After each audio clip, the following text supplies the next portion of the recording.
يسعد اوقاتكم حبايبنا، اتمنى تكونون بخير. اليوم حسوي وياكم الصمون. هنا أنا عندي خمره، طبعا انا استعمل هاي الباكيتات الخمره. هنا أنا عندي خمره، حطيت نص باكيت منها.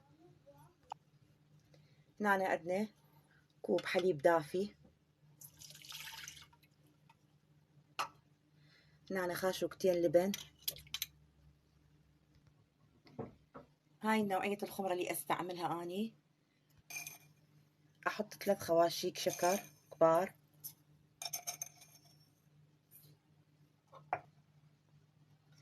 هنا أنا احط نص ملعقة ملح،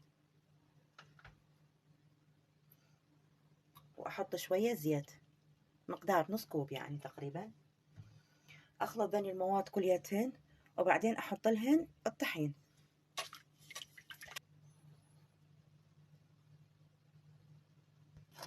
هنا بعد ما خلطتهن تفاعل حجم الخمرة، حضيف هنا المقدار هذا كوب. عندي 5 أكواب طحين.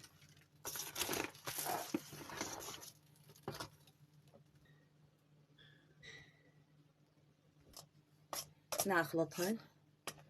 اول شي احركها زين بالخاشوقة،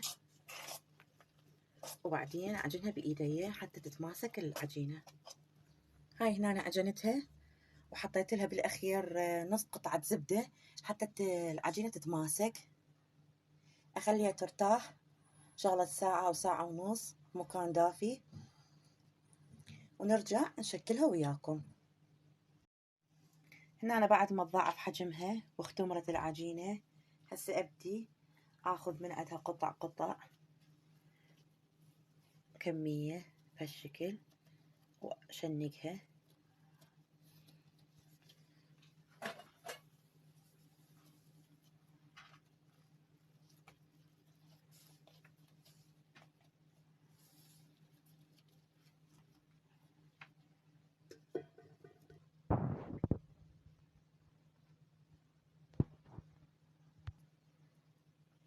هنا أنا شنقتها طلعت 8 قطع، وواحدة كبيرة راح أسويها صمونة حجم كبير. فهنا أنا ناخذهم بعد ما ريحناها للعجينة. هسه أجي أشتغل وياكم. شوفوا شلون ارتاحت العجينة. نفتحها شوية شوية بإيدنا. لا نجيب زبدة،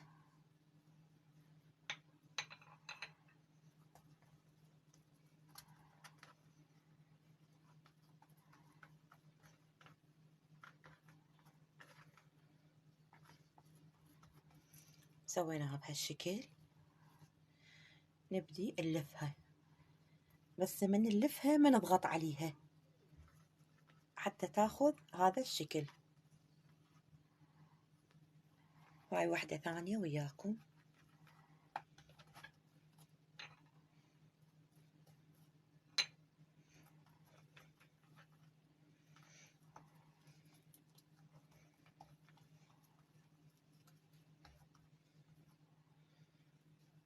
نبرمها برم،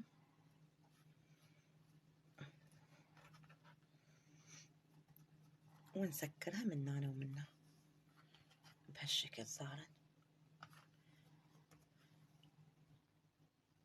هاي هنا أنا شكلتن 4 قطع أحط بالصينية، لأنه راح أتركن أقل شي 3 ساعات بالفرن أحطن، بس ما أشعله حتى شنو تتضاعف حجمها وتختمر مضبوط.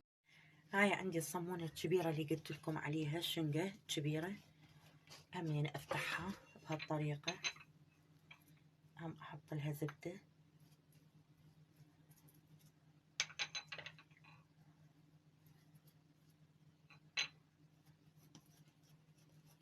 هم أفتحها بهالطريقة.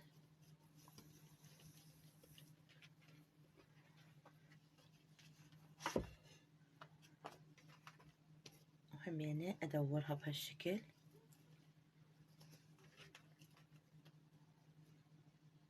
هذا عندي هنا هذا القالب، راح أجي وأحطها بيه. حطيت ورق زبدة، طبعا هو ما يلزق بيه، بس أنا أمان حطيت يعني ورق زبدة، وأتركها همينة تختمر ويا الصمون الباقي. هنا بعد ما تضاعف حجمها أدهن الوجه بزبدة، أدخلها الفرن أشويها.